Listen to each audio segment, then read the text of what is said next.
Eric walked into that courtroom expecting to lose everything. He had no lawyer, no money, and no hope. But when the judge looked up from the bench and locked eyes with him, something impossible happened. The gavel fell from his hand. Because 15 years ago, on a blood-soaked road in Iraq, Eric had saved a dying soldier's life. That soldier was the judge's son. The courthouse smelled like old wood and anxiety. Eric sat on a hard bench in the hallway, his hands clasped between his knees, staring at the scuffed linoleum beneath his boots. The folder next to him was held together with a rubber band. Inside were Liam's drawings, report cards with gold stars, a photo of the two of them at the park. It wasn't much to bring to a custody battle, but it was all he had. Across the hall, Amanda stood with her attorney, Richard Donovan, a man whose suit probably cost more than Eric's rent. Donovan gestured while he talked, confident and smooth, while Amanda nodded along. She looked different now, polished, put together, like she'd stepped into a life Eric could never afford to give her. When she glanced his way, there was something in her eyes he couldn't quite read. Pity, maybe, or regret. Eric looked away. The bailiff called his name and his stomach dropped. He picked up the folder and walked into the courtroom, his boots echoing too loudly against the floor. Judge Callahan sat behind the bench, a man in his early 60s with gray hair and a face carved from stone. Eric had heard about him. Fair, people said, but cold. He didn't do sentiment. He did law. Eric took his seat at the defendant's table. Alone. No lawyer, no support, just him and a folder full of crayon drawings that suddenly felt useless. Donovan started strong. He painted Eric as a man in free fall, unemployed after a layoff, behind on bills, living in a cramped apartment with outdated plumbing. He made it sound like neglect, like Liam was growing up in squalor. Eric wanted to interrupt, to explain that the apartment was small but clean, that Liam had his own room with glow-in-the-dark stars on the ceiling, that they ate breakfast together every single morning. But Donovan didn't pause long enough to let him breathe. "Your Honor," Donovan said, his voice dripping with rehearsed concern. "Mr. Hayes is a good man, I'm sure, but good intentions don't pay for school supplies. They don't provide stability.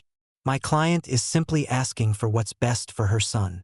Judge Callahan's eyes flicked toward Eric. "Mr. Hayes, do you have representation?" "No, sir." Eric's voice came out rougher than he intended. "I can't afford it." Callahan nodded once, his face unreadable. "Then you'll represent yourself. Do you have anything to say in your defense?" Eric stood, his hands gripping the edge of the table. His mind raced, trying to find the right words, the ones that would make this man see what Donovan refused to acknowledge. That he loved his son. That losing Liam would destroy him. "I know I don't have much right now," Eric began, his voice steadier than he felt. "I lost my job, and things have been tight, but I've never missed a day with my son. Not one. I make him breakfast, I help with his homework, I tuck him in every night. I was an army medic for 6 years. I learned how to stay calm when everything's falling apart, and that's what I've been doing. Staying calm, staying present, being his dad." Judge Callahan's pen hovered over his notepad. His eyes locked onto Eric's face, and for a moment, something flickered there. Recognition, confusion. Eric couldn't tell. "You served?" Callahan asked, his tone sharper now. "Yes, sir. 2 tours. Iraq." The judge leaned forward slightly, studying him. The courtroom felt smaller, quieter. Eric's pulse hammered in his ears. "Where were you stationed?" "Fallujah area, mostly. Medical support for convoys." Callahan's jaw tightened. He set his pen down, his hand trembling just slightly. The room held its breath. "Recess," Callahan said abruptly, his voice strained. 15 minutes. He stood and disappeared into his chambers before anyone could react. The bailiff looked confused. Donovan frowned. Amanda whispered something Eric couldn't hear. Eric just stood there, his heart racing, wondering what he'd just done wrong. And in the hallway, an older woman with kind eyes and a court clerk's badge began typing his name into a database, searching for answers the courtroom had overlooked. Eric stepped into the hallway, his legs unsteady. Amanda brushed past him without a word, her heels clicking toward the restroom. Donovan was already on his phone, pacing near the water fountain, his voice low and irritated. Eric leaned against the wall, trying to make sense of what had just happened. The judge's face when he mentioned Iraq, that wasn't nothing. That was something. Mr. Hayes. He turned. An older woman approached, her courthouse badge swinging from a lanyard. Her name read Patricia Brennan, court clerk. She had silver hair pulled into a neat bun and eyes that carried the weight of 1,000 cases, but also warmth Eric hadn't expected to find here. Yes, ma'am? She glanced around, then lowered her voice. I need to show you something. Mrs. Brennan led him to a small office down the hall, away from the benches and the lawyers and the echo of closing doors. She sat at a cluttered desk and woke up an ancient computer, her fingers moving quickly across the keyboard. When you mentioned your service, I got curious, she said, pulling up a military database. I've worked here 23 years. I've seen plenty of fathers walk through those doors, but the way Judge Callahan looked at you, I've never seen him react like that. Eric's throat tightened. I don't understand what's happening. Neither do I. Not yet. She clicked through screens, then paused. Her expression shifted.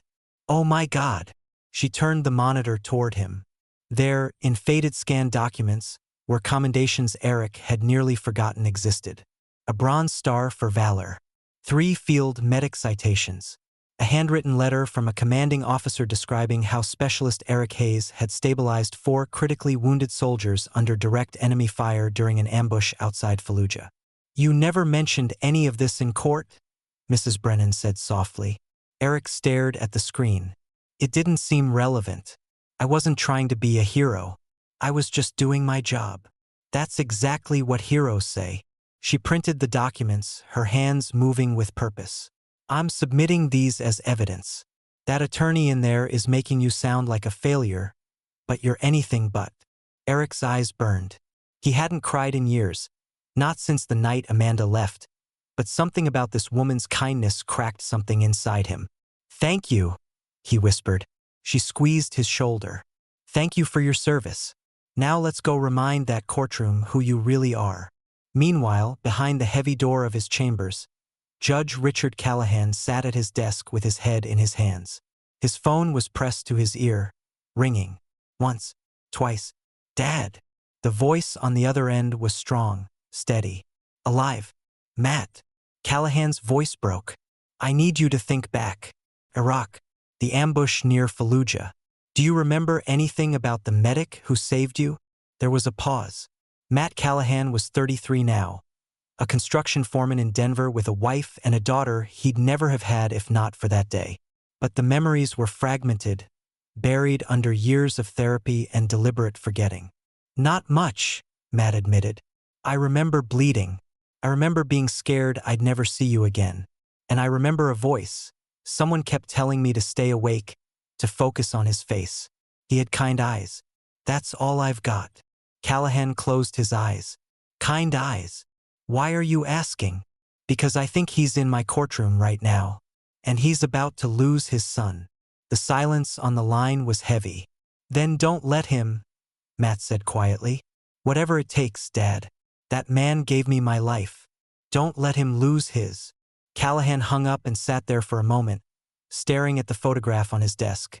Matt in his army uniform, young and proud, taken weeks before deployment. He'd almost lost him. The call had come at 3 a.m., a voice telling him his son was critical, that it was touch and go. But someone had kept him alive long enough to reach the surgeons. Someone had refused to let him die on that road. He stood, straightened his robe, and walked back toward the courtroom. His hands were steadier now. He knew what he had to do. When court resumed, the atmosphere had shifted. Mrs. Brennan handed a stack of papers to the bailiff, who passed them to the judge. Callahan read them in silence, his jaw working. Then he looked up at Eric, and this time there was no coldness in his eyes. There was recognition. There was gratitude. There was something that looked a lot like hope. Mr. Hayes, Callahan said. His voice measured but no longer detached. I have a question for you, and I need you to answer honestly. Eric stood. Yes, Your Honor. Were you part of a convoy escort near Fallujah in September 2008? The one that was hit by an IED on Route Irish. Eric's breath caught. The room seemed to tilt. He remembered that day like it was yesterday. The explosion, the screaming, the kid with the sucking chest wound who wouldn't stop looking at him with terrified eyes. "Yes, sir," Eric said, his voice barely above a whisper. "I was there." The courtroom felt like it had stopped breathing. Donovan shifted in his seat, clearly confused about where this was going. Amanda leaned forward, her perfectly composed expression cracking just slightly. Eric stood frozen, his hands gripping the edge of the table, unsure if he should sit or stay standing or run. Judge Callahan's voice was quiet now, almost fragile. There was a young soldier, 20 years old, shrapnel to the chest, femoral artery compromised. He was dying on the side of that road while gunfire was still coming in. Eric's vision blurred. He was back there. The heat, the dust, the copper smell of blood mixing with burning rubber. The kid's name tag had read Callahan, M. Eric remembered thinking it was Irish, remembering his own grandfather's stories about County Cork. Anything to keep his hands steady while he worked. "I remember him," Eric said, his voice thick. He kept trying to talk, kept saying he had to call his dad. Callahan's eyes glistened. He removed his glasses and set them on the bench, no longer the detached arbiter of law, but a father reliving the worst night of his life. "You told him to save his breath," Callahan continued, his voice breaking. "You told him he'd call me himself when he got stateside. You told him to look at you, to focus on your face, and you promised him he wasn't going to die on that road." Eric nodded, unable to speak. He remembered the kid's eyes, terrified but trusting. He remembered whispering things he wasn't sure were true just to keep him conscious. "Stay with me. You're going to make it. Focus on me." "That soldier was my son," Callahan said. "Matthew Callahan. He's alive because of you." The courtroom erupted in whispers. Donovan stood abruptly. "Your Honor, I have to object. This is highly irregular and has no bearing on." Callahan's hand came down, not quite a gavel strike but close. "Mr. Donovan, you will sit down and you will be quiet. I've listened to you paint this man as negligent and unfit for an hour. Now you're going to listen to who he actually is." Donovan sat, his jaw tight. Callahan turned back to Eric. "I spent 2 years trying to find you. The military records were incomplete.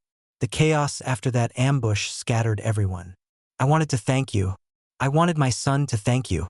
And now you're standing in my courtroom, fighting to keep your child, and I almost didn't recognize you." Eric's knees felt weak. "I didn't do anything special, Your Honor. Any medic would have—" "No." Callahan's voice was firm now. "Not any medic. My son told me you stayed with him under fire when you could have taken cover. You worked on him for 20 minutes while bullets hit the dirt around you. The evacuation report said you refused to leave his side even when the chopper landed. You rode with him to the field hospital and didn't let go until the surgeons took over." Eric's chest tightened. He'd buried those memories so deep, he'd almost convinced himself they weren't real. But they were. All of it. The weight of that kid's life in his hands. The prayer he'd whispered under his breath. The relief when Matt's eyes opened in the helicopter. "I just wanted him to get home," Eric said quietly. "I wanted his dad to get him back." Amanda was crying now, her hand over her mouth. Even Donovan looked uncomfortable, shuffling papers he wasn't reading. "Your Honor," Eric continued, his voice stronger now, "I know I'm not perfect. I know I lost my job and I'm struggling. But I came home from that war different. I watched people die. I saved some and lost others. And it broke something in me I didn't know how to fix. My marriage fell apart because I couldn't talk about it, couldn't let Amanda in. I shut down." He looked at his ex-wife and for the first time in years really saw her. "I don't blame you for leaving. I wasn't the man you married anymore." Amanda wiped her eyes, her lawyer forgotten. Eric turned back to Callahan. "But then Liam was born, and something clicked. Being his dad gave me a reason to get up in the morning. He needed me and I needed to be needed. I'm not rich. I can't give him a big house or fancy vacations. But I can give him what my dad gave me: presence, stability, love. The kind that shows up every single day, no matter what." The silence that followed was different now. It wasn't awkward or tense. It was reverent. Callahan leaned back in his chair, his eyes never leaving Eric's face. "Mr. Hayes, I've been a judge for 18 years. I've seen hundreds of custody cases. And I can tell you without hesitation that the measure of a father isn't his bank account. It's his heart. And yours is evident." Mrs. Brennan stood from her seat in the gallery, holding up the military documents. "Your Honor, I have Specialist Hayes's service record. Bronze Star. Multiple commendations. This man is a decorated veteran and a hero." Donovan tried once more. "Your Honor, while Mr. Hayes's service is admirable, it doesn't address the financial instability that—" A voice cut through from the back of the courtroom. "Then let me address it." Everyone turned. A man in a tailored suit stood in the doorway, his posture military straight, his expression determined. "My name is David Morse," he said, walking down the aisle. "I'm a veteran legal aid attorney, and I'd like to represent Mr. Hayes. Pro bono." David Morse had the bearing of someone who'd seen combat and come out the other side with purpose. He was in his 50s, gray at the temples, with sharp eyes that missed nothing. As he approached the bench, he nodded respectfully to Judge Callahan. "Your Honor, I was sitting in the gallery observing another case when I heard Mr. Hayes's testimony. I'm a former Marine served in Desert Storm. When I came home, I went to law school specifically to help veterans navigate the legal system. I don't take many cases anymore, but this one," he glanced at Eric, "this one matters." Callahan studied him for a moment, then nodded. "The court recognizes Mr. Morse as counsel for the defense. You may proceed." Donovan's confident facade finally cracked. He straightened his tie, flipping through his notes as if the answers might suddenly appear. David didn't waste time. He approached Mrs. Brennan, took the military records, and submitted them formally into evidence. "Your Honor, these documents show a pattern of selflessness and responsibility that directly contradicts the narrative we've heard today.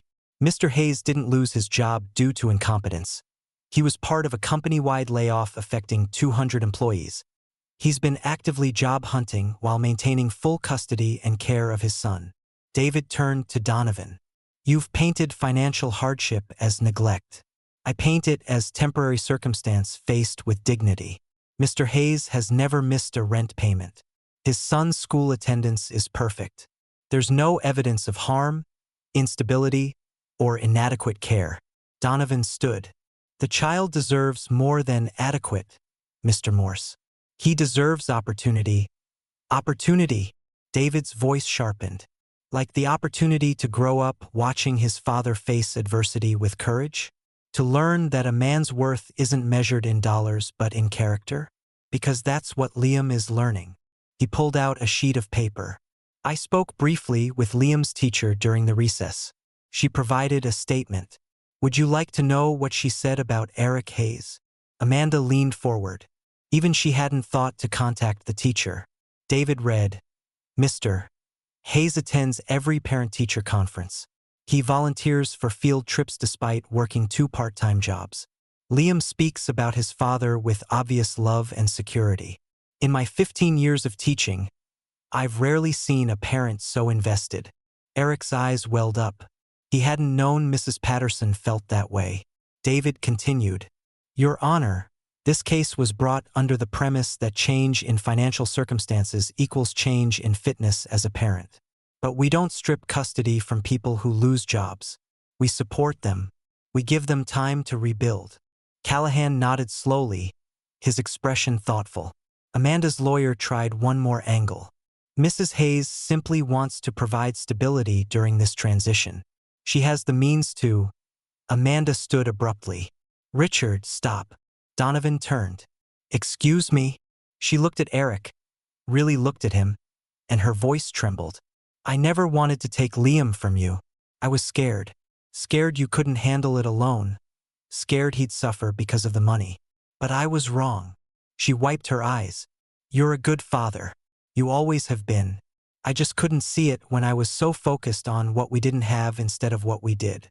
The courtroom was silent. Donovan sat down, defeated. Judge Callahan leaned forward. Mrs. Hayes, are you withdrawing your petition for full custody? Amanda nodded. I am. I want joint custody. I want Liam to have both of us. Callahan's gavel came down gently. Then it settled. Joint custody, primary residence with Mr. Hayes. Visitation schedule to be determined mutually. He paused, looking at Eric. Mr. Hayes approached the bench. Eric walked forward, his heart pounding. Callahan spoke quietly, meant only for him. I meant what I said. My son is alive because of you. I can never repay that debt. He pulled out a business card and slid it across. There's a Veterans Outreach Center downtown. They need someone to run their peer support program. Someone who understands trauma, who knows how to talk people through the dark places. The director is a friend of mine. I called him during the recess. He wants to meet you. Eric stared at the card, his hands shaking. Your Honor, You saved lives in Iraq. You can save them here too. Different battlefield, same mission. Callahan's voice was firm but kind. You're not done yet, soldier. Eric could only nod, overwhelmed. 3 months later, Eric stood in a community center conference room, facing a circle of veterans. Some were younger than him, back from Afghanistan. Others were Vietnam-era, gray and weary. All of them carried wounds that didn't show on the outside. My name is Eric, he said. I'm a single dad, a former Army medic, and about 4 months ago, I almost lost everything. He told them about the courtroom, about the judge, about how one moment of doing the right thing years ago had echoed forward into a future he never could have imagined. I'm not here to fix you, he said. I'm here because we fix each other, because showing up matters, because you're not alone. On his desk was a photo that hadn't been there before. Eric and Matt Callahan, meeting for the first time since Iraq, both smiling, both whole. Matt had flown in 2 weeks after the hearing. They talked for hours, cried, laughed, became friends. And beside that photo was a drawing from Liam, 2 stick figures holding hands under a sun. The caption read, Me and Dad. Heroes. Eric looked at it every morning and remembered what Judge Callahan had told him. You're not done yet, soldier.